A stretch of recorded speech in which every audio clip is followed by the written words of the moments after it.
अप्रैल को आसाम वोट करने जा रहा है। सवाल ये है कि क्या एंटी इनकम्बेंसी। तो पवन खेरा जी ने क्या कहा, बोल के दिखाई कि इनके परिवार का दुबई में प्रॉपर्टीज नहीं है। और पैसा किसका पैसा है? ये लोगों का पैसा है। उनको पता है कि ये सबसे करप्ट चीफ मिनिस्टर है। इन्होंने वायदा किया था कि हर साल 1 लाख नौकरी देंगे। कि क्या मुसलमानों का वोट कंसोलिडेट होकर एक तरफ जा रहा है? पहले मुसलमानों के लिए 31 to 34 सीट थे। अब टीवी चैनल पर खुले तौर पर बैठ के ये कह रहे थे कि परेशान करना है मुझे, मैं जानकर इनको परेशान करता हूं ताकि ये परेशान होकर छोड़कर चले जाएं। जो ये हेट स्पीच है उनके खिलाफ, उसके खिलाफ कानून लाया जाएगा। जो किसी भी धर्म के खिलाफ इस तरीके की बातें करेगा उनको 5 साल जेल होगा। जो वोटर्स डिलीट किए गए हैं उसमें ये क्लेम किया जा रहा है कि मेजॉरिटी उसमें मुसलमान है, और जो डिलिमिटेशन भी किया गया है, जो बॉर्डर्स जो बदले गए हैं, क्योंकि सीट्स में कोई बदलाव नहीं हुआ है। अमेरिका में इसको जेरीमेंडरिंग प्रोसेस कहते हैं। रिप्रेजेंटेशन एक कॉन्स्टिट्यूशनल राइट है। ये पूरे डेलिमिटेशन पॉलिटिकल जस्टिस के खिलाफ है। लेकिन मेरा सवाल आपसे यह है कि जो लोग एनआरसी से एक्सक्लूड हुए हैं, मुसलमानों को सिटीजनशिप के जो लिस्ट है उससे बाहर कर। घुसपैठिया जैसा जो इशू है वो क्या असम में बड़ा इशू है? एविक्शन एक बहुत बड़ा मुद्दा ये बना चुका है। तो कोई बांग्लादेशी को पैसा देगा क्या? भारत के मुसलमान को ही ये घुसपैठी बोलता है, बाहर के लोगों को नहीं बोलता है घुसपैठी। ये मेरा नहीं है, अरुण जेटली का ये फिगर है 2015 में। अब लेकिन एविक्शन सिर्फ एक ही धर्म का लोगों को होता है। हिंदुस्तान के इतिहास में ये जो पूरा इन्फिल्ट्रेशन का जो बॉगी है, ये सबसे बड़ा प्रोपेगेंडा रहा है। डर और खौफ का माहौल तो है। That lady was I think pregnant too. कोई भी अपर असम के कोई भी नागरिक किसी मुसलमान को मारा है? अगर आपका बेटा कुछ लिखता है सरकार के खिलाफ तो आपका अरुणोदय का जो स्कीम है, जो आपको 12 से 50 वो आपका काट दिया जाएगा। जो चुनाव प्रक्रिया है, that is election commission and BJP versus the people of India. Free and fair election में Himanta Biswa Sarma is going to lose this election.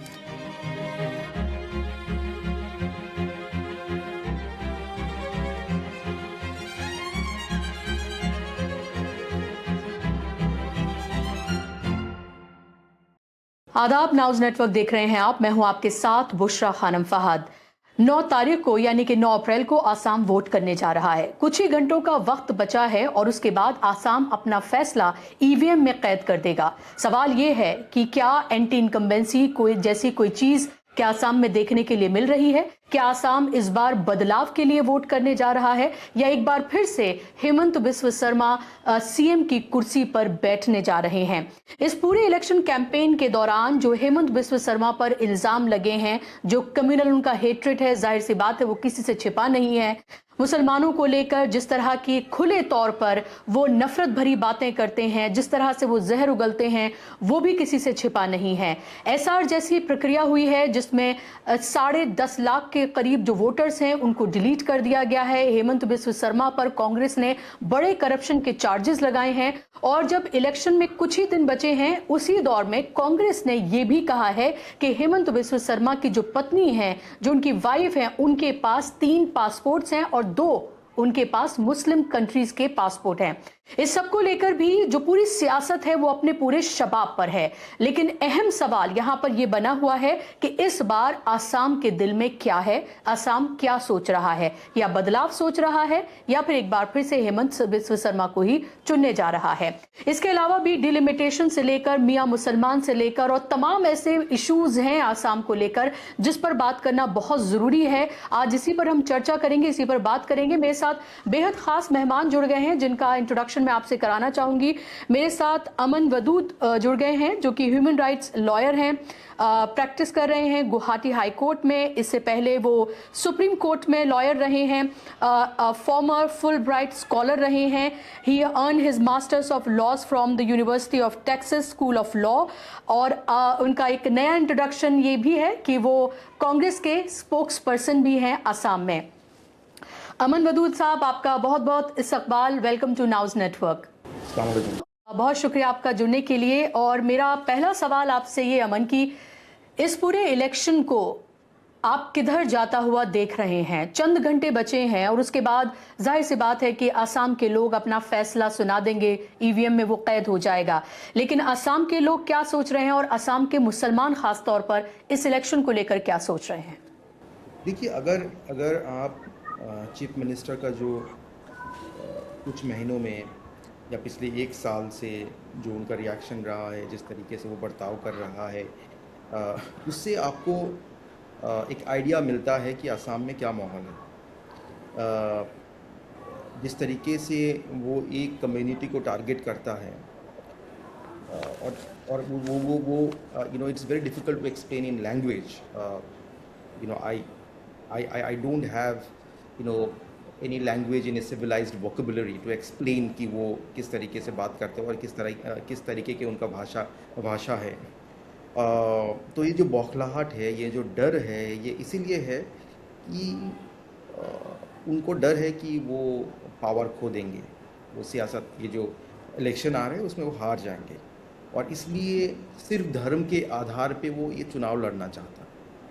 और बार बार कोशिश किया जा रहा है, और हर कोशिश में मैं बहुत हम्बली में ये बोलना चाहता हूँ कि वो फेल हुआ है। अगर आप अपर असम में जाएंगे, जो इनके जो खरीदे हुए कुछ संगठन हैं, वो बड़े संगठन नहीं है, कुछ छोटे मोटे संगठन, कुछ लोग जो है वही लोग इनके भाषा के प्रयोग करते हैं।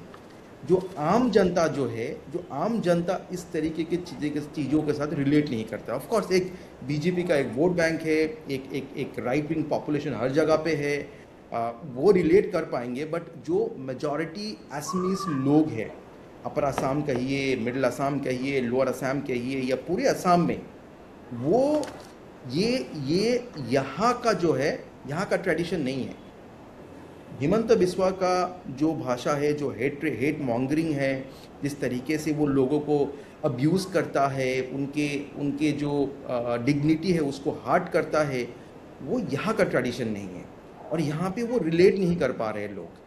तो अब वो क्लेम करते हैं कि हमने बड़े बड़े फ्लाईओवर बनाया, हमने इतना डेवलपमेंट की है, लेकिन आपको ये समझना पड़ेगा कि वो डेवलपमेंट की बात नहीं कर रहा है। क्यों नहीं कर रहा है? क्योंकि देखिए, असम में हर कोई जानता है, even people who supports him, उनको पता है कि ये सबसे करप्ट चीफ मिनिस्टर है। सिर्फ चीफ मिनिस्टर ही नहीं, उनके परिवार, उनके जो इर्द गिर्द जो कुछ चुनिंदे कुछ मंत्री है, वो सब लोग अमीर बन चुका है, और बहुत ज़्यादा जो वेल्थ है वो एक्यूमुलेट कर चुका है। ये पैसा कहाँ से आया? और क्वाइट ऑब्वियस, अच्छा गवर्नेंस से तो ऐसा तो पैसा नहीं आएगा, ऑब्वियसली करप्ट पैसा है। आप कहीं पे भी चले जाइए, ये लंबे रोड, चौड़ा रोड, लंबे फ्लाईओवर, सब स्टैंडर्ड काम होते हैं वहाँ पे, और चुनिंदे कुछ कॉन्ट्रैक्टर को ही काम मिलता है। तो ये सब जो है, ये करप्शन का एक जरिया है। डेवलपमेंट कम, अनप्लान्ड, अनसाइंटिफिक कंस्ट्रक्शन ज़्यादा है। तो उनका जो डेवलपमेंट का जो स्लोगन है वो नहीं बिक रहा है। इन्होंने वायदा किया था कि हर साल 1 लाख नौकरी देंगे, तो 5 इयर्स में 5 लाख नौकरी ये देंगे। पूरे 5 साल में 1.43 लाख नौकरी ही दे पाए, और वो भी कोई न्यू जॉब क्रिएशन नहीं था। इसमें ज़्यादातर वैकेंसी फिलअप था, और इन्होंने बोला था कि प्राइवेट सेक्टर में हम 8 लाख जॉब देंगे। कहाँ है वो नौकरी? जो यहाँ पे 6 कम्युनिटीज़ है, देयर आर 6 कम्युनिटीज़, और वो एक ओवरवेलमिंग पॉपुलेशन है, एक अच्छा पॉपुलेशन है। उनका ये डिमांड था कि हमें एसटी स्टेटस दिया जाए, शेड्यूल ट्राइब का स्टेटस। 2014 में, 2016 में, 2021 में हमेशा से नरेंद्र मोदी जी, किरेन रिजिजू जी, हिमंत बिस्वा शर्मा जी प्रॉमिस करते आ रहे हैं कि हम आपको शेड्यूल ट्राइब का स्टेटस देंगे। आज तक नहीं दिया। इस मैनिफेस्टो में उसका जिक्र भी नहीं है। बीजेपी भी झूठ बोल के थक चुके हैं। तो ये हर एंगल से ये फेल हो चुका है। They fail in all fronts, and that is why they are targeting one religion that is also failing. अगर देखिए, जो चुनाव का जो प्रक्रिया है, आप जानते हैं कि इलेक्शन कमीशन उनके फेवर में रहते हैं हमेशा, कोई न्यूट्रल एम्पायर है नहीं। फ्री एंड फेयर इलेक्शन में Himanta Biswa Sarma is going to lose this election. Please write it down. तो आपने एक अंडरलाइन कर दिया है कि फ्री एंड फेयर इलेक्शन में he is going to lose, लेकिन सवाल वही है कि क्या फ्री एंड फेयर इलेक्शंस हो रहे हैं। मैं इस पर आऊंगी अमन, लेकिन उससे पहले मेरा सवाल यह है कि अगर हम मोटे तौर पर देखते हैं असम में, तो लगभग 62% वहाँ पर हिंदूज हैं और 34% के आसपास वहाँ पर मुसलमान हैं। मुसलमान एक पॉकेट में लोअर असम और जो बैरक वैली है वहाँ पर एक तरह से कंसोलिडेट वहाँ पर है।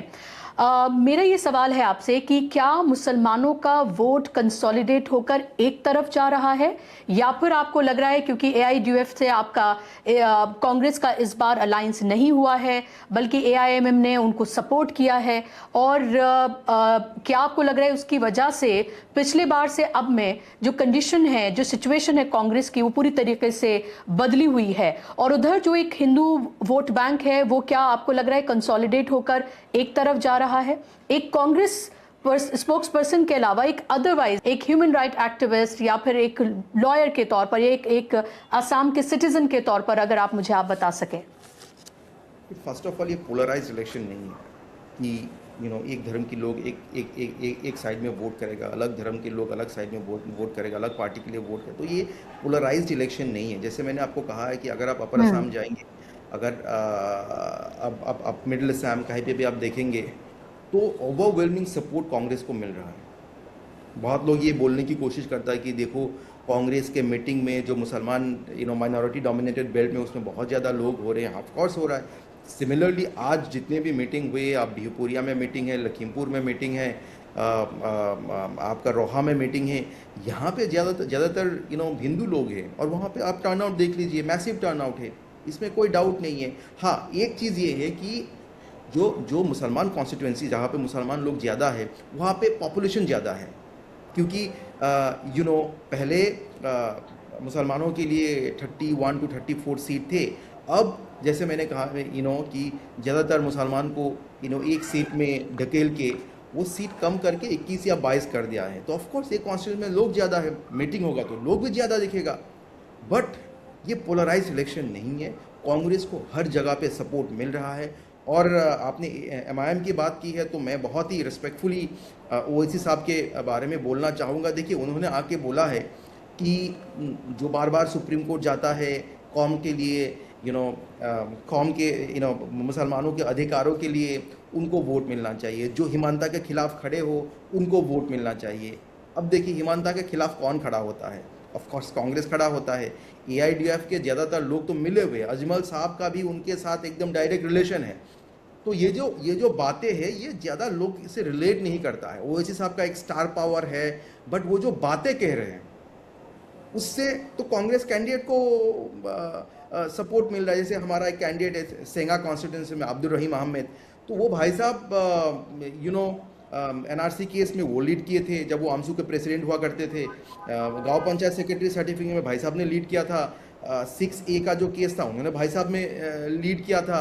तो वहाँ उस कॉन्स्टिट्यूशन में जाके अगर ओवैसी साहब बोले कि जो ज़्यादातर सुप्रीम कोर्ट जाता है कम्युनिटी के राइट्स के लिए, आप उनको वोट दो, तो वो आए थे यूडीएफ के कैंडिडेट के लिए, बट वो प्रचार तो रोहिम भाई का करके चला गया, है कि नहीं? तो लोगों को ये सच्चाई समझ में आता है, और उनके आने से एक लोग बहुत जमा तो होते हैं उनको देखने के लिए, बट वो जो बातें करते हैं कि vote against people who can, जो आँख हिमंता के आँख में आँख डाल के बात कर सकते, तो वो कौन कर सकता है? वो तो कांग्रेस ही कर सकता है ना। ये आप क्लेम कर रहे हैं कि ये सिर्फ कांग्रेस कर सकती है। मेरा सवाल ये है कि कांग्रेस ने इन 5 सालों में, पिछले 5 सालों में मुसलमानों के लिए क्या किया है ऐसे वक्त में जब हेमंत बिस्वा शर्मा ये कह रहे थे कि अगर 5 रुपए कोई रिक्शे वाला मांगता है तो आप 4 रुपए दें। वो एक टीवी चैनल पर खुले तौर पर बैठ के ये कह रहे थे कि परेशान करना है मुझे, मैं जानकर इनको परेशान करता हूं ताकि ये परेशान होकर छोड़कर चले जाएं। और उनका कहना था कि मैं एस्मीज जो मुस्लिम्स हैं मैं उनके लिए नहीं कह रहा हूं, ये मैं मियाँ मुसलमानों के लिए कह रहा हूं। वो बार बार इसको डिफ्रेंशिएट करते हैं कि मियाँ मुसलमानों के लिए ये बात कह रहा हूं। जो जाहिर सी बात है, जो बंगाली बोलने वाले जो मुसलमान हैं, जिनको पर इल्ज़ाम भी लगाया जाता है कि वो बांग्लादेश से आए हैं और एनआरसी जैसी प्रोसेस और तमाम चीज़ें ये उनके लिए लाई गई हैं। मेरा सवाल ये है कि जब हेमंत बिस्वा शर्मा इस तरह के तमाम बयान दे रहे हैं, लगातार सीधे तौर पर मुसलमानों को टारगेट कर रहे हैं, तो कांग्रेस ने क्या किया? और दूसरा, अगर कांग्रेस पावर में आती है तो क्या करने जा रही है? आपके मैनिफेस्टो में इस सब को लेकर क्या आखिर लिखा गया है, क्या वादे किए गए हैं? क्योंकि मैं देख रही थी जुबिन गर्ग को लेकर वादे किए गए हैं, भ्रष्टाचार को लेकर, और भी कई चीजें हैं जो पॉइंट वाइज इसमें शामिल की गई हैं। लेकिन what about Muslims of Assam? देखिए, गौरव गोगोई जी का जो हमारे अगले मुख्यमंत्री बनने जा रहे हैं, तो उन्होंने खुली तौर पे कहा है कि जब हमारा सरकार आएगा हम ऐसे कानून लाएंगे जो ये हेट स्पीच है उनके खिलाफ, उसके खिलाफ कानून लाया जाएगा। जो किसी भी धर्म के खिलाफ इस तरीके की बातें करेगा उनको 5 साल जेल होगा। तो ये हम कानून लाएंगे इसके लिए। और अगर आपका प्रश्न है कि कांग्रेस ने क्या किया लास्ट 5 ईयर्स में, कांग्रेस का प्रवक्ता यहाँ पे बैठे हुए, आप किसी को भी पूछ लीजिए, हमेशा ही जब भी हिमंत बिस्वा शर्मा मुसलमान के खिलाफ या किसी धर्म के खिलाफ या संविधान को जब वो वायलेट करता था, डंके के चोट पे उनके आंखों में आंखें डाल के हम बात करते थे और अभी भी बात करते हैं, मरते दम तक करते रहेंगे। तो प्रवक्ता सामने बैठे हैं, आप किसी को भी पूछ लीजिए, मेरा आप सोशल मीडिया देख लीजिए, मेरा ट्वीट्स देख लीजिए कि हमारा क्या स्टैंड है और किस तरीके से हम काम करें। किसी से डरने वाले हम है नहीं, हम नहीं डरते हैं। लेकिन अमन मेरा सवाल ये है कि क्या सिर्फ प्रेस कॉन्फ्रेंसेस करना, ट्वीट्स करना या फिर अपनी बाइट्स दे देना, क्या ये आपको लगता है कि इनफ है? क्योंकि लड़ाई तो जमीन की लड़ाई है, जमीन पर आप कितना एक्टिव नजर आ रहे हैं? अगर किसी मुसलमान की लिंचिंग अगर होती है तो वहां पर कांग्रेस कितनी एक्टिव है, उनके केस किस तरह से लड़े जा रहे हैं? क्योंकि कांग्रेस आसाम में मजबूत है और ये सीधी लड़ाई जो है ये कांग्रेस और बीजेपी के बीच में हो रही है आसाम में और हमेशा से रही है। तो मेरा सवाल यही है कि क्या ट्वीट्स कर देना, प्रेस कॉन्फ्रेंसेस करना, टीवी चैनल्स में बात करना, क्या ये इनफ है? क्या इससे मुसलमानों को उस तरह का इंसाफ मिल जाएगा जो उनका ह्यूमिलिएशन हर रोज किया जाता है, जिस तरह के जबान का ना सिर्फ इस्तेमाल किया जाता है बल्कि सिस्टमैटिकली डिह्यूमनाइजेशन जो उनका किया जा रहा है? देखिए, मैंने आपको कुछ एग्जाम्पल दिया है कि किस तरीके से हम लोग काम करते हैं। सिर्फ मैं नहीं, हमारे पार्टी भी इस तरीके से काम करती है। मैंने आपको ट्वीट्स का एग्जांपल दिया, सोशल मीडिया का एग्जांपल दिया, टीवी का एग्जांपल दिया। एग्जांपल इसलिए दिया मोड्स ऑफ कम्युनिकेशन। ज़मीन के जो चीज़ें होते हैं, आप इसी से लोगों से कम्युनिकेट होते हैं। आपको समझना पड़ेगा कि इसी मीडियम के द्वारा भी हिमंत बिस्वा शर्मा जहर उगालते हैं। तो जिस मीडियम के द्वारा वो जहर उगालते हैं उसी मीडियम के द्वारा आप उसको काउंटर कीजिए। जहाँ तक तो ये भी मेरे हिसाब से एक ज़मीनी लड़ाई है। बट उसके अलावा भी देखिए, ये एक सियासी मुद्दा है, एक पॉलिटिकल मुद्दा है। अब पॉलिटिकली हम उनको टारगेट करना पड़ेगा, हमें उनको हराना पड़ेगा, हमारा संगठन मजबूत करना का। जब वो किसी के डिग्निटी वायलेट करता है, जब किसी का अधिकार ले जाता है, हमें उनके खिलाफ बात करना पड़ेगा। हमें दुनिया को बताना पड़ेगा कि देखिए, ये एक इंसान है जो मुख्यमंत्री है, जो संविधान के ऊपर शपथ लेके मुख्यमंत्री बने हैं, वो इस प्रकार के बात कर रहे हैं। कहीं पे अगर एविक्शन होता है तो हमारे जैसे मैं 2021 में जहाँ जो दरंग में जो एविक्शन हुआ था, हमारे LOP देवव्रत सैकिया जी वो हाई कोर्ट गए और वहाँ पे कम से कम 700 लोगों को वहाँ पे आपको रिहेबिलिटेशन मिला। जब भी हेट स्पीच करता है हमारे पार्टी उनके खिलाफ बाकायदा, जब ये अभी बोला था कि 4 रुपया 5 रुपया बोले तो 4 रुपया देना, उसके बाद तब हमने FIR की थी, हमारे पार्टी ने FIR किया था। जब उन्होंने जो वो भद्दा वीडियो जो था, उस भाषा में प्रकाश करना, एक्सप्लेन करना थोड़ा मुश्किल है मेरे लिए। जैसे मैंने पहले ही कहा कि कोई सिविलाइज वोकेबुलरी में वैसे चीज़ है नहीं, भाषा है नहीं, वर्ड्स है नहीं जो एक्सप्लेन कर पाए। बट वो जो वीडियोज़ था उनके खिलाफ भी हमने FIR डाला है। अब देखिए चीज़ होता क्या है, सिस्टमेटिकली वो लोग काम करते हैं और ये जो इंस्टीट्यूशंस है, ये इंस्टीट्यूशन भी ख़राब हो चुका है। तो ये जो पूरे लड़ाई है, ये लड़ाई इंस्टीट्यूशन को बचाने के लिए है, डेमोक्रेसी को बचाने के लिए है। और ज़्यादातर जो इंस्टीट्यूशन है वो कॉम्प्रोमाइज्ड हो चुका है। बीजेपी सिर्फ चुनाव, लोगों के वोट से चुनाव नहीं जीतता है। बीजेपी चुनाव जीतता है, उनके पास पैसे है। बीजेपी चुनाव जीतते हैं, उनके पास मीडिया है। बीजेपी चुनाव जीतता है, उनके पास सारे इंस्टीट्यूशन है। पुलिस, आप जाके FIR कीजिए, वो एक्शन नहीं लेगा। ED, CBI, इलेक्शन कमीशन, तो भाई साहब आप क्या ही बोले, उनको तो थप्पा लग ही चुका है बीजेपी का। तो देखिए, ये जो पूरा लड़ाई है, ये लड़ाई डेमोक्रेसी को बचाने के लिए लड़ाई है। हम जो भी करते हैं, जो भी हम लोग रूट लेते हैं, हम किसी भी इंस्टीट्यूशन का अप्रोच करते हैं, वो एंटरटेन नहीं करता है। वो एक न्यूट्रल एजेंसी नहीं बन के बैठे हैं, वो बहुत ही पार्टीसन है। तो आपको इस लड़ाई का जो पैरामीटर है वो आपको समझना पड़ेगा कि किस हिसाब से इंस्टीट्यूशन का डिप्लेशन हुआ है और हम किस ओपोनेंट के साथ हम लड़ रहे हैं। मुझे बताइए, आपकी डिलिमिटेशन जैसी जो प्रोसेस है जो उसको किया गया है और SIR नहीं बल्कि असम में SR किया गया है, स्पेशल रिवीजन किया गया है, इंटेंस रिवीजन नहीं किया। और उसमें कहा सिटीजनशिप जो लॉ है उसका हवाला दिया गया कि इसलिए, और NRC का वहां हवाला दिया गया इलेक्शन कमीशन की तरफ से, इसलिए वहां पर SIR नहीं हो रहा है। हालांकि कांग्रेस ने इसको लेकर सवाल उठाए थे।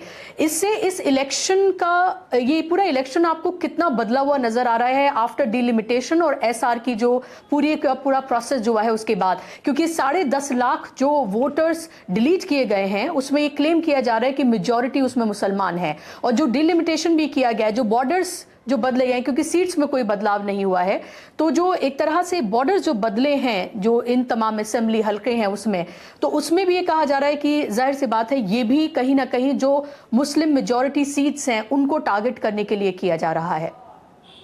100%, इलेक्शन, ये जो डिलिमिटेशन का प्रोसेस है, ये रिस्पॉन्सिबिलिटी किसका है?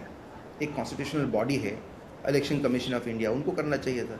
आप असम में किसी को भी पूछ लीजिए तो आपको यही बोलेगा कि यहाँ पे एक मंत्री अशोक सिंघल करके, जो कि हिमंता बिस्वा शर्मा के काफ़ी करीबी है, हर कोई बोलता है कि उनके लैपटॉप में हुआ था सब कुछ, और हिमंता बिस्वा शर्मा खुद इस एक्सरसाइज को लीड किए थे। तो यू कैन अंडरस्टैंड, जो मैं इंस्टीट्यूशन की बात कर रहा हूँ, जो कि इस लड़ाई का जो अहमियत है जो मैं बात कर रहा हूँ, आपको समझना पड़ेगा कि हम किस से लड़ रहे हैं। हम सिर्फ बीजेपी से नहीं लड़ रहे हैं, हम पूरे इंस्टीट्यूशन से लड़ रहे हैं। तो डिलिमिटेशन देखिए, जैसे मैंने कहा है कि मुसलमानों का अराउंड 31 to 34 सीट्स पहले थे जहाँ से मुसलमान चुन के आ सकते थे, वो घटा के 21 या 22 कर दिया है। अभी कम से कम 10 सीट चले गए हैं।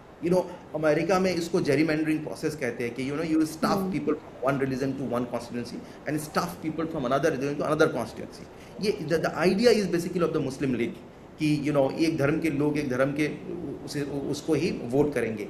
तो एक बहुत ही जहरीला जो है एक आइडिया है, और उसको इम्प्लीमेंट किया है भारतीय जनता पार्टी। तो एक मुसलमान का रिप्रेजेंटेशन कम हो गया है, कम से कम 10 जो सीट्स है जहाँ पे मुसलमान अपने नुमाइंदगी की जो रिप्रेजेंटेशन कर सकते थे वो कम हो गया है।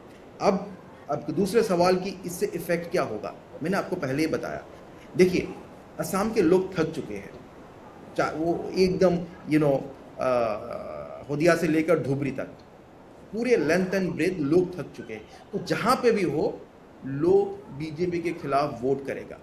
मेरा ये यकीन है, I repeat, in A free and fair election ये डिलिमिटेशन कर ले। हाँ, हमारा नुकसान हुआ है, उसमें कोई डाउट नहीं है, कम्युनिटी का बहुत नुकसान हुआ है।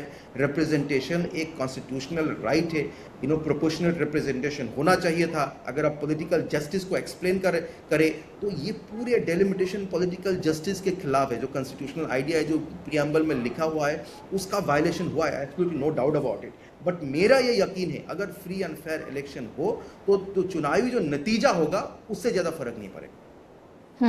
तो जो लोग NRC से एक्सक्लूड हुए हैं, क्या वो आपको लग रहा है कि इफेक्टिवली, सॉरी, आपका वो क्वेश्चन था SR के बारे में, उससे एक्चुअली वो जो ड्राफ्ट था उसमें 10 लाख लोग बाहर थे। उसके बाद जो फाइनल लिस्ट उसमें 2.43 लाख लोग बाहर है।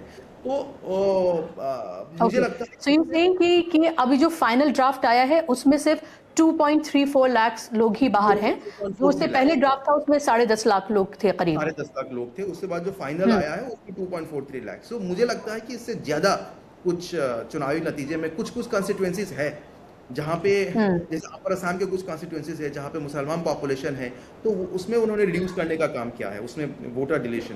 बट मैं फिर भी ये मानता हूँ कि इस सरकार के खिलाफ इतना गुस्सा है, इतना ज़्यादा करप्शन हुआ है, इस सरकार ने इतना मनमानी की है, इतना लोगों के साथ मजाक किए हैं, उनका जो ट्रस्ट था उससे बिट्रे हुआ है।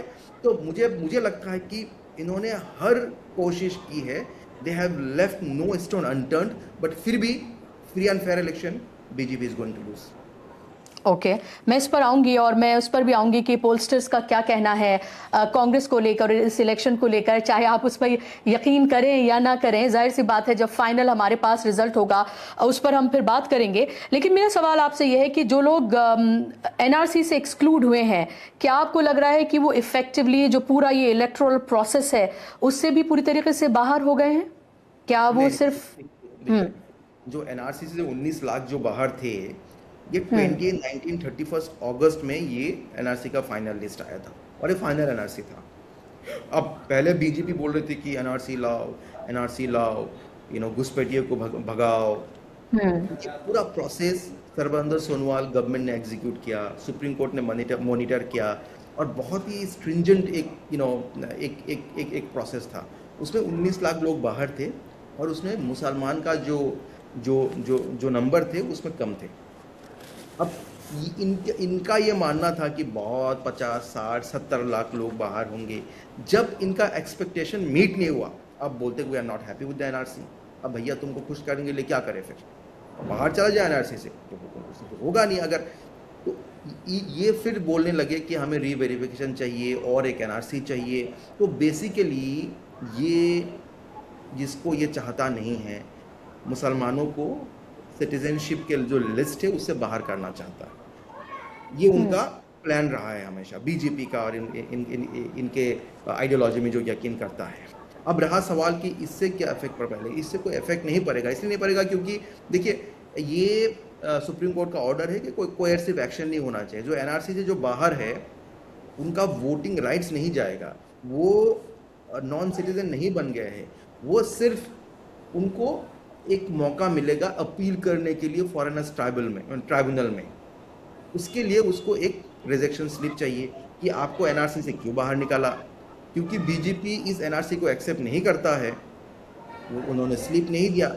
अगर वो स्लिप देता है, अगर रिजेक्शन स्लिप देता है, अगर लोगों को एक फेयर अपॉर्चुनिटी दिया जाता है, तो यहाँ पे कोई बांग्लादेशी मिलेगा नहीं मिलेगा। आप ये कह रहे हैं कि जो बार बार चाहे मोदी हो या फिर अमित शाह हो, और इसके साथ साथ खैर हेमंत बिस्व शर्मा तो कहते ही रहे हैं, जो घुसपैठियों की बात लगातार की जा रही है बंगाल से लेकर आसाम, और पिछले 12 साल से वो सत्ता में है, और डबल इंजन की सरकार असम में है, लेकिन उसके बाद भी अभी भी हर बार वो वही घुसपैठियों की बात वो करते हैं। तो आपको ये लग रहा है कि इस बार घुसपैठिया जैसा जो इशू है वो क्या असम में बड़ा इशू है? क्या कम्युनल जो पोलराइजेशन है क्या वो एक बड़ा इशू है? क्या, या फिर आपको लगता है करप्शन, डेवलपमेंट, इस तरह के इश्यूज ज्यादा हैं? क्योंकि जब हेमंत बिस्व शर्मा को हम बड़ी स्क्रीन पर देखते हैं, टीवी चैनल्स पर, सोशल मीडिया और अलग अलग जगहों पर, जिस तरह की वो बातें करते हैं, लगता है कि वो एक तरह से जो आसाम की जो पूरी पॉलिटिक्स है उसको एक तरह से उन्होंने बांट कर रख दिया है, और एक तस्वीर ये उभर कर आती है कि शायद आसाम अब ऐसा ही बन गया है। क्योंकि जब वो 5 रुपए की जगह 4 रुपए की बात करते हैं तो हम देखते हैं कि एक लड़की जाकर एक रिक्शे वाले से किस तरह से बिहेव करती है। और अगर ऐसा आसाम नहीं है तो फिर आसाम के लोग उस तरह से उठ खड़े होकर उसके खिलाफ क्यों नहीं बात करते हैं? I know there are too many questions, लेकिन अगर आप जवाब दे सकें। देखिए, पहली बात मैंने आपको पहले ही बताया कि जो ये हिंसा की जो राजनीति रहा है, ये हेट्रेड की जो राजनीति रहा है, वो मेरे हिसाब से, very respectfully I submit that, वो फेल हो चुका है। अब ये जो घुसपैठी करता रहता है, देखिए लोग इससे भी थक चुके हैं। अभी ये क्या कहेगा, जो लोगों को एविक्ट करेगा अपने घर से, एविक्शन एक बहुत बड़ा मुद्दा ये बना चुका है। अपर असम के कुछ जगह है जैसे विरियम घाट, तो वहाँ से जो लोग फॉरेस्ट लैंड में थे, जिनको वहाँ से एविक्ट किया, मुख्यमंत्री खुद बोल रहे हैं कि ये लोग लाहौरी घाट से है, ये लोग धिंग से है, मतलब मिडिल असम के डिस्ट्रिक्ट से है। तो जितने भी लोगों को एविक्ट किया है, ये बोलता है कि घुसपैठी है, ये बोलता है कि बांग्लादेशी है, तो ये लोग कहाँ गए? असम में ही है ना, सरकार आपका है, सो कॉल्ड डबल इंजन का आपका सरकार है, तो कितने लोगों को आपने बाहर निकाला है? Point number 1। पॉइंट नंबर 2, मैंने आपको कहा है कि दरंग में जो एविक्शन हुआ है उसमें 700-800 लोगों को रिहेबिलिटेट कर चुका है कोर्ट के ऑर्डर के बाद। धुबरी में एविक्शन हुआ था, जिनको एविक्ट किया उनको 50-50 हजार रुपया दिया just to shift from that place to another place. तो कोई बांग्लादेशी को पैसा देगा क्या? तो ये जो है मुसलमान का जो पॉपुलेशन है, उसको वो इलीगल माइग्रेंट बोलते हैं, उसको बांग्लादेशी बोलते हैं। ये बांग्लादेश से आए हुए लोगों को नहीं बोलते बांग्लादेशी, या जो और बांग्लादेश से लोग आएंगे कैसे? आपका बॉर्डर है, इतने 12 सालों से आपका सरकार चल रहा है सेंटर में, और अगर 10 सालों से यहाँ पे आपके सरकार है, पूरे जो बॉर्डर स्टेट है यहाँ पे आपके अलायंस का सरकार है, तो आपने बॉर्डर पे आपने क्या किया है? बॉर्डर आपने बंद नहीं किया क्या? और जो बांग्लादेश से आते हैं आप उनको नागरिकता देते हैं धर्म के आधार के ऊपर। तो ये जो पूरा जो पॉलिटिक्स है, इतना ज़्यादा इसका रिप्ले हुआ है पिछले कुछ सालों में, पिछले कुछ दशक में, तो ये लोगों को पता चल चुका है कि ये सिर्फ घुसपैठी घुसपैठी बोलता है, फिर कानून लाता है धर्म के ऊपर। सीए लाया, उसके बाद पिछले साल जो ऑर्डर लाया है, एक एग्जीक्यूटिव ऑर्डर लाया है, एग्जेम्पशन ऑर्डर, वो सीए की तरह ही है या उससे ज़्यादा खतरनाक ही, वो भी धर्म के ऊपर। तो लोगों को ये पता चल चुका है कि ये भारत के मुसलमान को ही ये घुसपैठी बोलता है, बाहर के लोगों को नहीं बोलता है घुसपैठी। ये उनका पॉलिटिक्स है। अब जहां तक ये एविक्शन की बात है, ये मेरा नहीं है, अरुण जेटली का ये फिगर है 2015 में। अब उनका देहांत हो चुका है। 2015 में उन्होंने एक फिगर दिया था कि 30 crore people in India are landless, which makes up around 20% of Indian population. मुसलमान से काफी ज्यादा पॉपुलेशन लैंडलेस है। तो ये कौन लोग हैं फिर? देखिए, लैंडलेसनेस एक फिनोमिनन है। हर जाति का, हर धर्म का लोग जो है सरकारी जमीन में बैठते हैं। असम में एक बाकायदा अब उनका बीजेपी का रिपोर्ट उठा के देख लीजिए कि हर साल कितना कटौती होते हैं। I think around 8,000 hectares every year, around 8,000 hectares. तो 1950 से almost 7% of Assam land mass वो नदी में जा चुका है। तो ये जो मुसलमान पॉपुलेशन ज़्यादा है, जब से माइग्रेशन शुरू आता है लेट 1850s के बाद से, तो ज़्यादातर ये ब्रह्मपुत्र नदी से माइग्रेशन हुआ था। लोग फर्टाइल लैंड में बैठे थे। अब वो कटौती बहुत ज़्यादा है। कई जगह पे जहाँ पे ये एक धुबरी में एक ब्रिज बन रहा है, 17 किलोमीटर लंबा है पूरे ब्रह्मपुत्र के ऊपर, 10 किलोमीटर 15 किलोमीटर ब्रेथ है नदी का। इतना कटौती हो चुका है, इतना एरोशन हो चुका है। तो ये लोग कहा जाता है, इनको अगर जमीन नहीं है तो कई सरकारी जमीन में बैठते हैं। और सिर्फ एक धर्म के लोग नहीं बैठते सरकारी जमीन पे, लेकिन एविक्शन सिर्फ एक ही धर्म का लोगों को होता है, चेरी पिक होता है, और उनको विदेशी कहा जाता है, उनको बांग्लादेशी कहा जाता है। आपने उनका नागरिकता प्रमाण किया है, वो आपका हिम्मत नहीं है, हिम्मत नहीं है आपका। आप खुद बोलते, आप पैसे देते हैं कि भाई तुम यहाँ से शिफ्ट हो जाओ। आपने खुद कई जगह पे रिहैबिलिटेशन दिया है, आप बांग्लादेशी को कैसे रिहैबिलिटेशन दोगे? तो ये देखिए, हिंदुस्तान के इतिहास में ये जो पूरा इन्फिल्ट्रेशन का जो बॉगी है, ये सबसे बड़ा प्रोपेगेंडा रहा है। पिछले 10-15 सालों में हमने बहुत काम किया है इसके ऊपर, इसको बस्ट करने के लिए। मैं आपको डेटा दूंगा कि ये जो इनका जो प्रोपेगेंडा है, ये सबसे बड़ा ये मिथ रहा है और मिथ बस्ट हो चुका है। जैसे मैंने कहा, हिंदुस्तान के इतिहास में सबसे बड़ा प्रोपेगेंडा बीजेपी या उनके आइडियोलॉजी में विश्वास करता है, उनका रहा है। लेकिन अमन, डर और खौफ का माहौल तो है मुसलमानों के बीच, आसाम की जब हम बात करते हैं, और डर और खौफ का माहौल है। इसके अलावा हमने ये भी देखा कि कुछ लोगों को जिस तरह से डिपोर्ट किया गया, फिर जाहिर सी बात है केस लड़ा गया और उसके बाद वो वापस आई। इस तरह के कई एग्जाम्पल्स हैं। That lady was I think pregnant too, मैं उनका नाम भूल रही हूँ, वो वापस आई फिर। तो जी, तो मेरा सवाल ये है कि देखिए, चाहे एक मैसेजिंग के लिए ही सही, वो काम तो किया जा रहा है, और वो मैसेज मीडिया के जरिए, सोशल मीडिया के जरिए, अपने पूरे तंत्र के जरिए वो लोगों तक तो पहुंचाया जा रहा है। तो एक डर, एक खौफ तो है ही, और उस डर और खौफ के बाद जो हिंदूज की जो एक कंसोलिडेशन जो किया जा रहा है, वो भी एक रियलिटी है। आप उससे आंख तो नहीं मूंद सकते। देखिए, ये मैंने आपको पहले ही कहा कि ये पोलराइज्ड इलेक्शन नहीं है। अगर हिमंता बिस्वा शर्मा बोलना Why do you say that, अमन? आपने ये 2-3 बार कहा। आपका बेसिस क्या है? क्यों आपको लग रहा है कि ये election, this particular election is not a communal election? क्योंकि हम जितने इलेक्शन देख रहे हैं, आसाम का तो ये कहा जा रहा है कि ये सबसे कम्युनल इलेक्शन, सबसे ज्यादा जिसमें जहर एक तरह से उगला गया है, और ये पहले से ही ये पूरा हेमंत बिस्वा शर्मा ने शुरू कर दिया था सिस्टमैटिक ढंग से। सो व्हाई डू यू से कि this election is not a communal election? मैं इसलिए बोल रहा हूँ, मैं आपको ये पूरा तथ्य के आधार पे बात करूंगा, जो ग्राउंड का जो रियलिटी है। आपने ही कहा है कि ये सबसे ज़्यादा हेट्रेट मुसलमान के खिलाफ इन्होंने उगाला है। जिस तरीके से भाषा का प्रयोग की है, वो मतलब सिविलाइज्ड कोई टेबल में आप उसको फिर बात नहीं कर सकते। तो जिस तरीके से पोलराइजेशन जैसे यूपी बिहार में होता है, या जहाँ पे लिंचिंग होता है मुसलमान को खिलाफ, जिस तरीके से हिंसा होते हैं, आप मुझे आसाम में बताइए कि कोई भी अपर असम के कोई भी नागरिक किसी मुसलमान को मारा है? नहीं मारा है, नहीं मारा। इतना हिंसा होने के बाद उन्होंने इस हिंसा को रिजेक्ट, इसलिए तो बोल रहा हूं मैं कि इन्फ्लुएंस नहीं हो रहा है। बीजेपी के कुछ भाड़े के कुछ ऑर्गेनाइजेशन, बीजेपी की कुछ ट्रोल आर्मी, बीजेपी के संगठन के कुछ लोग, या इनके आइडियोलॉजी में जो यकीन करते हैं ये जो लोग, ये लोग बिलीव करते हैं इसमें, ये लोग हिंसा फैलाता है, लेकिन जो आम जनता है, अगर इतना नफरत होता तो उनको तो फिर मारता। ये हिंसा का जो आफ्टर इफेक्ट होता वो नहीं हो रहा है। इसलिए मैं आपको बोल रहा हूं, ये एक बहुत ही पॉजिटिव डेवलपमेंट है कि जो बात हिमंता बिस्वा शर्मा कर रहा है, जो ज्यादातर लोग उसको एक्सेप्ट नहीं कर रहा है, they are not accepting this. इसलिए मैं बोलता हूं कि ये पोलराइज इलेक्शन नहीं है, और ये फ्री एंड फेयर इलेक्शन होगा तो ये बंदा हारेगा, ये हारेगा। और इनका अगर ये इतना डेवलपमेंट कर चुका है तो भाई मुसलमान के खिलाफ इतना क्यों जहर उगालते हो आप, इतना क्यों जहर उगालते हो? तो ये इस तरीके की राजनीति, people have rejected this politics.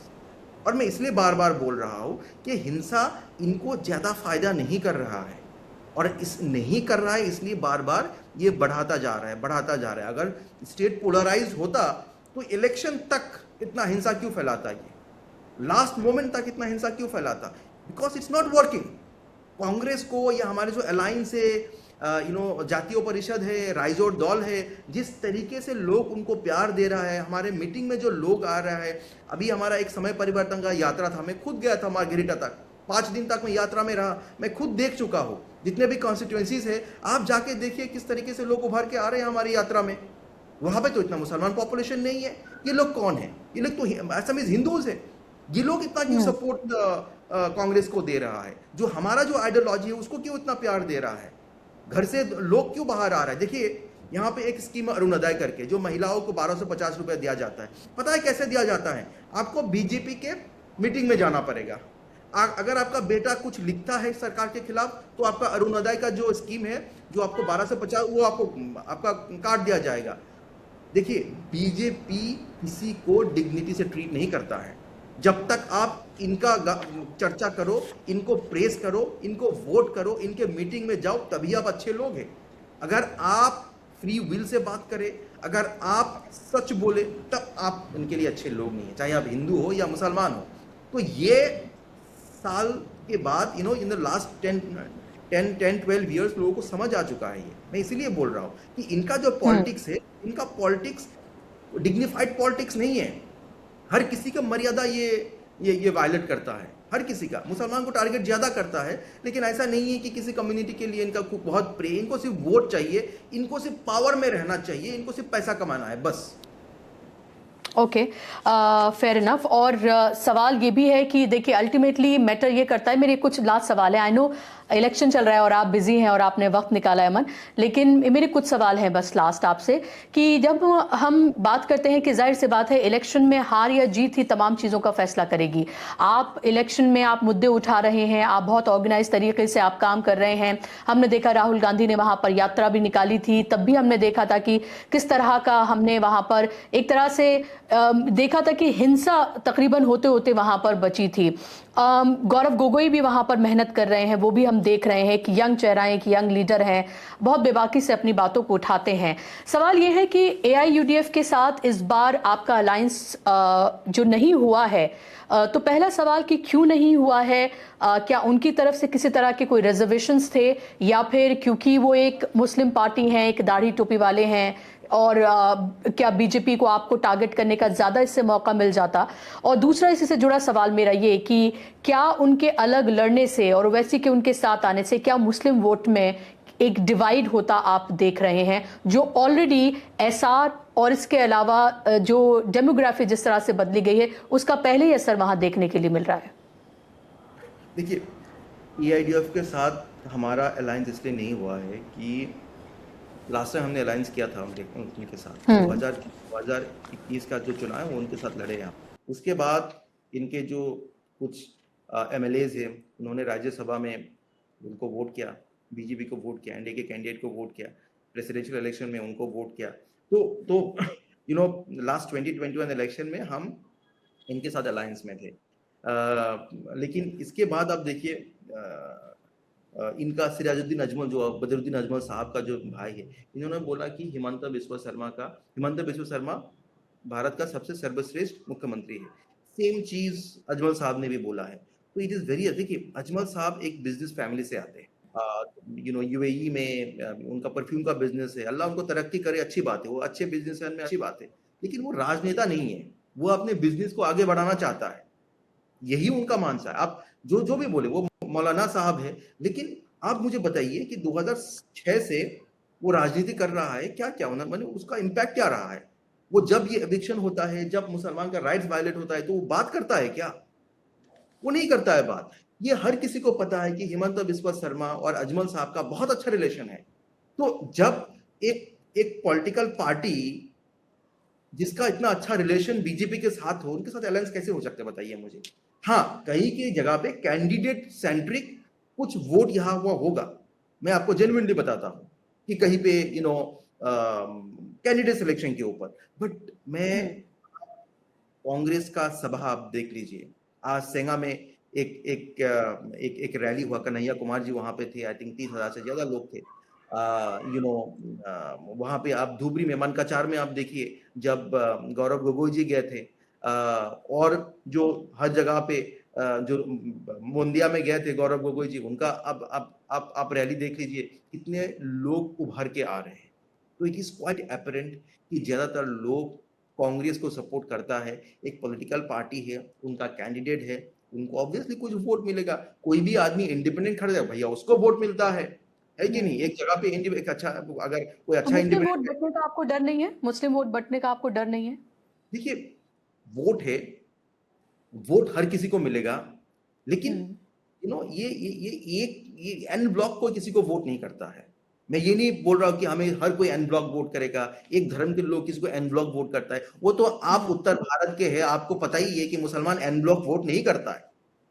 हर जगह पे जो है मुसलमान एन ब्लॉक वोट नहीं करता है, पूरे हर कोई एक पार्टी को वोट नहीं करता है, लेकिन ज्यादातर वोट कांग्रेस को आएगा। अब जब नतीजा आएगा तब आपको पता चलेगा कि ज्यादातर वोट कांग्रेस को मिलेगा। और सिर्फ लोअर असम मुसलमान का वोट नहीं, हिंदू का वोट, क्रिश्चियन का वोट, हर किसी का वोट, जितना जाति जनजाति यहाँ पे है, आप फ्री एंड फेयर इलेक्शन कराइए और आपको पता चलेगा कि कांग्रेस और जो अलायंस पार्टीज है, अखिल गोगोई, ल्यूरिन ज्योति गोगोई, जो पहाड़ में हमारा पार्टी है, जो सीपीआई में हमारा पार्टी है, आप देखिए कार्बी आंगलोंग हो या लोअर असम, हर जगह पे कांग्रेस के मीटिंग में जो भीड़ उभर के आ रहे हैं। बोकाजान में आप देखिए, जब राहुल गांधी जी आए थे, वो तो ट्राइबल एरिया है, वो ऑटोनोमस एरिया है उनका। वो देखिए कितना भीड़ वहां पे उभर के, वहां पे तो इतना मुसलमान नहीं है, देखिए कितना ट्राइबल लोग उभर के आए हैं वहां पे। तो हर किसी का वोट कांग्रेस के तरफ है। इसका मेन रीजन ये है कि बीजेपी सिर्फ पावर ग्रैब करने के लिए लोगों को डरा के, धमका के, लोगों का डिग्निटी वायलेट करते, उनका राइट लेके वोट लेना चाहता है, जिससे कि लोग अब थक चुके हैं। आप 5 ऐसे मुद्दे क्या बताएंगे आप कि जिस पर इस बार आसाम वोट करने जा रहा है? Number 1, corruption. जिस तरीके से इन्होंने करप्शन की है, आप चीफ मिनिस्टर की संपत्ति देख लीजिए, उनके पत्नी के, उनके परिवार के संपत्ति देख लीजिए, उनके जो इर्द गिर्द में जो मिनिस्टर्स है, उनकी आप संपत्ति देख लीजिए। नंबर 1 करप्शन है। नंबर 2, ये जो डेवलपमेंट का जो नाटक है कि आज सड़क, एक ब्रिज, एक फ्लाईओवर इनोग्रेट होता है, कल से उसमें रिपेयरमेंट का काम शुरू हो जाता है। गुवाहाटी में ये जिहाद करके, फ्लड जिहाद, ये जिहाद, फलाना जिहाद, सब ब्लेम किसी के ऊपर डालना। बट इतने दिन में अब आधा घंटा अगर बारिश होता है तो सड़क पे पानी आ जाता है। अर्बन डेवलपमेंट है, ये लोग मजाक बना के रख चुका है, तो people are fed up with it. Number 3 जो है वो सिंडिकेट, हर चीज पे सिंडिकेट है इनका, हर चीज के ऊपर इनका सिंडिकेट है। आप पान खरीद दीजिए, आप सुपारी खरीद दीजिए, आप सैंड उसमें सिंडिकेट है, कोल माइनिंग में सिंडिकेट है। सिंडिकेट मतलब एक्स्ट्रा टैक्स, इनका जो इलीगल टैक्स है, इससे दाम बहुत जो प्राइस बहुत हाई हो चुका है। नंबर 4, जो 6 कम्युनिटीज है उनको एसटी स्टेटस देने का इन्होंने बात किया था, इन्होंने नहीं दिया। और नंबर 5 में जो इनका जो ओवरऑल पॉलिटिक्स है, हिंसा का पॉलिटिक्स, बांटने का पॉलिटिक्स, लोग इससे फ्रीडम चाहते हैं। जुबिन गर्ग कोई इशू है? क्योंकि कांग्रेस ने इसको बहुत जोर शोर से उठाया, हमने तमाम कंट्रोवर्सी देखी, अभी मैनिफेस्टो में भी आपने शामिल किया है, 100 दिन में आप इंसाफ की बात कह रहे हैं, लेकिन विश्लेषक जो है उनका ये कहना है। मुझे आई थिंक ये इसको बोलना चाहिए था, पर मेरे दिमाग से निकल गया। जुबिन गर्ग का इशू ये रिफ्लेक्ट करता है कि जो भी फ्री विल से बात करता है उसको बीजेपी सरकार नहीं चाहता है। जुबिन गार्ग एक पब्लिक का एक एक दो हर किसी का दोस्त था वो पब्लिक का सिंगर था, वो असम के लोगों का सिंगर था, वो सबका हार्ट थ्रॉब था। उनका देहांत के बाद जिस तरीके से पॉलिटिक्स इन्होंने किया है, जो चार्जशीट इन्होंने दिया है वो बहुत ही वीक है। इनका डीफ्रीज हो चुका है, इनका अकाउंट, इनका जो वाटर बॉटल प्लांट है एक्यूज का वो खुल चुका है। तो सरकार का जो डिफरेंस पहले बोला था कि अगर हम जस्टिस नहीं दे पाएंगे तो आप हमें वोट मत दीजिए, अब बोलता है कि हम जस्टिस तो हम नहीं दे पाएंगे, आप कोर्ट चले जाइए। तो लोगों को ये समझ में आ गया है कि भैया हिमंत बिस्वा के शर्मा के सरकार ये किसी को इंसाफ नहीं दे पाएंगे, जुबिन गार्ग को इंसाफ नहीं दे पाएंगे। तो जो जितने भी ये मिस गवर्नेंस के इशू है ये टॉप में है और ये बहुत बड़ा मुद्दा है, ये बहुत बड़ा मुद्दा है। और क्योंकि इंसाफ नहीं दे पाया और हमने हमारा जो मैनिफेस्टो है, जो हमारा 5 बड़ा प्रॉमिस है, उसमें एक प्रॉमिस है कि हम 100 दिन के अंदर जुबिन गार्ग को न्याय देंगे और ये एक बहुत बड़ा मुद्दा है और इसके ऊपर वोट होगा। हम ये पॉलिटिसाइज नहीं कर रहे हैं, लेकिन अगर इंसाफ मांगना पॉलिटिक्स है तो आई थिंक हर किसी को पॉलिटिशियन बनना चाहिए, हर किसी को पॉलिटिक्स करना चाहिए। इंसाफ की बात है, जस्टिस की बात है, इंसाफ मांगने में क्या प्रॉब्लम है? लेकिन हेमंत बिस्वा शर्मा कह रहे हैं कि पवन खेड़ा को अपने आखिरी जिंदगी के आखिरी दिन जो हैं वो असम की जेल में सड़ना पड़ेगा उनको। जो इल्जाम आपकी तरफ से लगाए गए हैं उस पर उनका काउंटर भी आया है और वो उसको पूरी तरीके से बेबुनियाद बता रहे हैं। कह रहे हैं कि गवर्नमेंट ऑफ इंडिया से लेकर सबको हमने बता दिया है, एफआईआर शायद हुई है उसके खिलाफ। क्या ये मुद्दा असम के इलेक्शन में कोई मुद्दा बन पा रहा है या फिर कांग्रेस पर ये बैकफायर कर सकता है? इस बैकफायर ऑब्वियसली नहीं होगा। मैंने जो हम आधे घंटे या 40 मिनट जो बात हमने की है, इसका तात्पर्य ये है कि ये बहुत ही करप्ट भ्रष्ट मुख्यमंत्री है, पावर के लिए, पैसे के लिए गद्दी पे बैठा हुआ है। तो पवन खेड़ा जी ने क्या कहा कि आप बाहर जाके आप 5200 करोड़ 52,000 करोड़ आपने इन्वेस्ट की है, दुबई में आपका प्रॉपर्टीज है, ये बोल के दिखाए ना कि नहीं है प्रॉपर्टीज, बोल के दिखाए कि इनका परिवार का दुबई में प्रॉपर्टीज नहीं है, ये बोल के दिखाए कि आपका अमेरिका में आपका प्रॉपर्टीज नहीं है या कंपनी नहीं है। तो इनका जो पैसा है, पैसा जाता कहाँ है और पैसा किसका पैसा है? ये लोगों का पैसा है ना। इनका पैसा कोई मशीन तो है नहीं। तो अगर जमीनी इशू, अगर लोगों का मुद्दा उठाना गलत बात है, अगर ये इलीगल है तो भाई फिर हिंदुस्तान के ज्यादा लोग ये सब काम करना चाहेंगे कि देखिए ये लोगों का मुद्दा है, ये करप्शन का मुद्दा है, इसके लिए आप जेल भेजोगे उसको? वाओ, क्या ही बात है फिर। लास्ट मेरा सवाल आपसे, कई जो पोलस्टर्स हैं उनका ये कहना है कि हेमंत बिस्वा शर्मा की वापसी होने जा रही है। आपका पूरा हक है कि आप उससे डिसएग्री करें। और वो ये कह रहे हैं कि जो एक तरह की जील और जो एक लड़ने की जो एक पूरी इच्छा शक्ति है, जिस तरह से जमीन पर दिखनी चाहिए थी कांग्रेस की, वो कहीं ना कहीं मिसिंग रही। और जो फिलहाल एक पूरा माहौल है वो कहीं ना कहीं हेमंत बिस्वा शर्मा के फेवर में बनता हुआ नजर आ रहा है, हालांकि उनकी सीटें कम होंगी पिछले बार की तुलना में। आप अपने लिए क्या अनुमान लगा रहे हैं कि 126 में से कांग्रेस कितनी सीटें हासिल करने जा रही है? क्योंकि आपने थ्रू आउट दिस इंटरव्यू आपने क्लेम किया कि कांग्रेस वापस आने जा रही है और हर कम्युनिटी के, हर कास्ट के, हर तरह के लोग जो हैं वो आपको वोट करने जा रहे हैं। देखिए, मैं कोई पोल स्टार तो हूं नहीं, and thank God I am not a poll star, thank God I am not a poll star. तो देखिए, इनके बातों पे आप क्या ही भरोसा, मैं आपको जमीन की बातें बता रहा हूँ। ये आप बोल रहे हैं कि जील, दिन रात हम लोग काम, मैं कांग्रेस का कार्यकर्ता हूँ, दिन रात हम लोग काम कर रहे हैं, ये इसको जील नहीं कहते। अब मतलब फेसबुक में जाके फोटो करके एचडी क्वालिटी में फोटो डालने से वो झील बन जाता है, गाड़ी के ऊपर खड़े होकर नाचने से वो झील बन जाता है। देखिए, कांग्रेस के जो कार्यकर्ता है वो काम कर रहा है, हमारे जितने भी नेता है, आप देखिए कितने, और ये आज से नहीं, आप गौरव गोगोई का लास्ट 1 साल का शेड्यूल देख लीजिए, कितना मेहनत ग्राउंड पे कर रहे हैं। हम एक नेता का, आप डिस्ट्रिक्ट प्रेसिडेंट हो, ब्लॉक प्रेसिडेंट हो, मंडल प्रेसिडेंट हो, हर जगह पे आप देखिए कितना मेहनत हम लोग कर रहे हैं। आपको एक चीज समझना पड़ेगा, देखिए चुनाव, जो बीजेपी चुनाव लड़ते हैं, बीजेपी सिर्फ 2-3 काम के लिए मशहूर है, चुनाव लड़ना, क्योंकि उनके पास पैसे बथेरे हैं, पैसे का कोई कमी नहीं है, एडमिनिस्ट्रेशन इनके साथ है, तो जो चाहे वो कर सकता है। कई जगह पे हमारा मीटिंग कैंसिल हो जाते हैं, बीजेपी का नहीं होता है। जो पैसा, जो सो कॉल्ड जील, जो शो ऑफ है, जो एकदम फैंसी तरीके से चीजों को पेश करना, अगर वो जील कहते हैं तो या I mean that's why I am happy that I am not a poll star. तो पैसा बहुत खर्चे करते हैं, इनके पैसे का कोई कमी नहीं है। हमारे पास ऑफ कोर्स उतना पैसा नहीं है, हर कोई एजेंसी आपके साथ है। तो आप जब रिजल्ट आएगा, मैं फिर से आपको बता रहा हूँ, देखिए आपने मध्य प्रदेश का चुनाव देखा है, आपने हरियाणा का चुनाव देखा, आपने महाराष्ट्र का चुनाव देखा है।